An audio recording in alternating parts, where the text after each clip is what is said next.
Bonjour à tous et bienvenue sur la chaîne Couteaux de collection. Je vais aujourd'hui parler d'un grand couteau fixe forgé par le coutelier français Pierre-Henri Monet, dont j'ai déjà parlé à plusieurs reprises. Le couteau qui nous intéresse aujourd'hui présente une longueur totale d'environ 28 cm pour une lame mesurant environ 16 cm. Celle-ci présente une épaisseur au niveau de la jonction manche-lame d'environ 4 mm. Nous sommes en présence d'une lame forgée dans un acier au carbone au profil straight back, donc à dos droit. L'émouture est légèrement convexe et la ligne de trempe ici est bien visible. Au dos de cette lame, on a un guillochage à proximité du manche et la face gauche de la lame laisse apparaître le poinçon du coutelier, donc la patte de renard et les initiales P et H. En ce qui concerne le manche, nous sommes sur un montage sur soie avec un manche en bois de cerf recouvert d'une pièce de cuir cousue ici. Nous avons au niveau de la jonction manche-lame une ligature en tendon de cerf.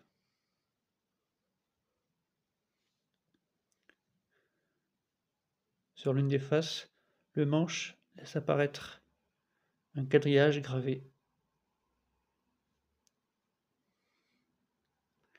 Le manche présente, comme on peut le voir, un profil légèrement asymétrique qui permet une excellente prise en main pour un droitier, puisque la courbure du bois de cerf rentre dans le creux de la main. Donc, comme vous pouvez le voir, le couteau présente une très bonne ergonomie.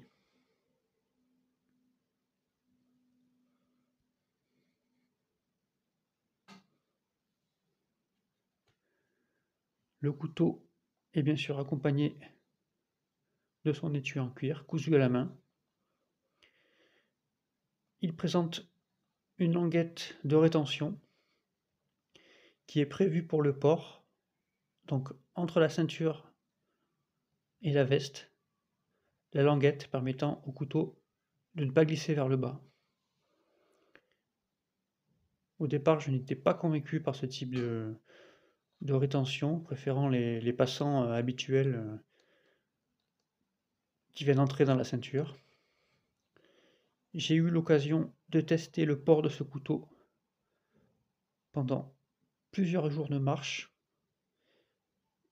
et il apparaît qu'en fait ce système de maintien est très pratique puisque la languette permet au couteau d'être maintenu donc dans son étui entre le ceinturon et la veste. Elle permet également un retrait du couteau sans ouvrir la ceinture. On peut donc retirer le couteau, le placer sur un autre support, le remettre en position derrière la ceinture, sans ouvrir la ceinture, et tout en continuant à marcher. Donc finalement, c'est un système très pratique de rétention. Il n'est pas très visible, mais à l'arrière, on a un poinçon représentant une fleur de lys. Donc j'imagine que cette fleur de lys fait référence à la présence française en Amérique du Nord, puisque le couteau et son étui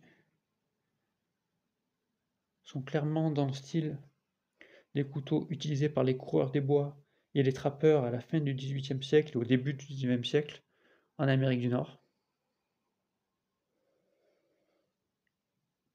Voilà pour cet étui.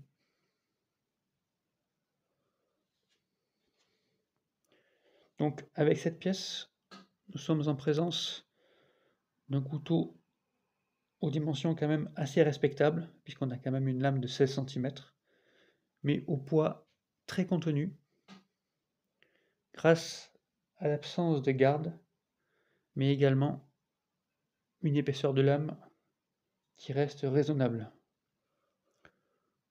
Nous avons ainsi un couteau idéal pour le port à la ceinture durant de longues marches, comme j'ai pu le tester par moi-même.